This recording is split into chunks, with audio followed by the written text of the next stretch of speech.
So the discourse on Chuu's Kiss a Kitty inspired me to bring up discourse about how K-pop stans make jokes about a lot of K-pop idols' sexuality, labeling them or assuming that they're gay or queer, blah, blah, blah, whatever. I just want to post, I don't know when this was, but I just want to post that I just saw this yesterday. Not the point. Anyway, so I was thinking about what I was saying even more. And then I was thinking about the fact that a lot of us are American. I know. I'm so boo boo. And just in general, a lot of K-pop stans are not born and raised in South Korea and culturally South Korean. So we'll never know how South Korean men that are friends normally act and express affection towards each other. So also when we're judging and we're saying fruity queer, and once again I brought this up in my other video, yes, I understand some people are joking, period, next sentence, we are coming from the point of view of, for example, an American, and America is very homophobic. See how suffocating it must be, because there are so many things that you can't do without being considered gay.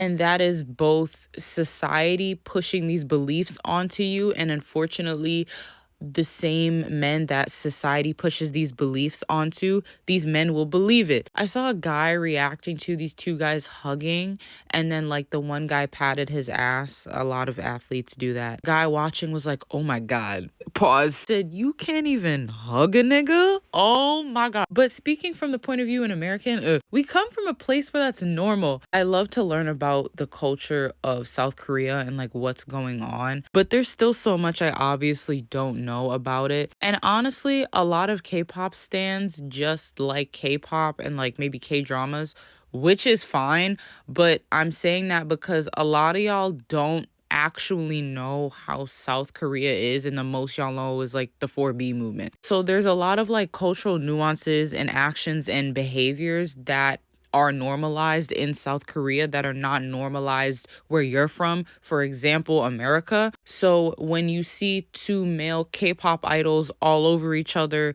doing skinship, you're like, oh, the closet is glass. That might just be how Korean men normally act. My friend told me this. My friend is not South Korean, so I don't fucking know. But let me say what she said. So apparently, do you know Dula P? It's not really normal for South Korean male friends to express love towards each other verbally, so they do it through skinship. If that is true, that makes sense. But there's just so many actions and behaviors and beliefs and assumptions that we don't know. So to sit here and be like queer, we could be missing very key factors. In the word skinship, I did not know that word existed until I got into K-pop. I was trying to see if the word skinship came from Korea or Japan. I couldn't get a definitive answer. But period, next sentence, the fact, once again, that it exists says something. Cultural nuance that we don't understand. It's a common practice in some Asian cultures, particularly Korea, where it's a part of normal daily life and not seen as romantic. In Western cultures, especially the US, physical contact like hugging or holding hands might be perceived as more romantic or suggestive,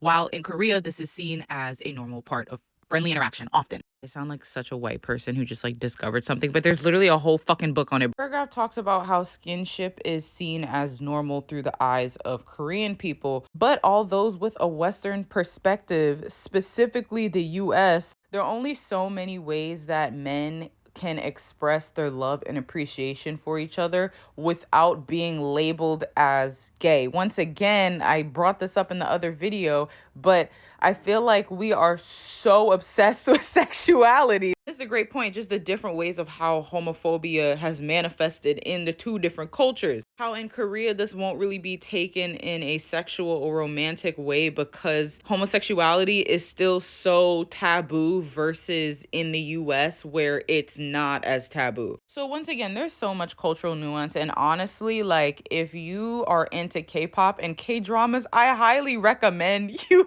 learn about South Korea and the culture at least a little bit, because we have such a westernized viewpoint, and then we sit here and we make assumptions, and then we're like wrong because we're missing like a huge piece of the puzzle.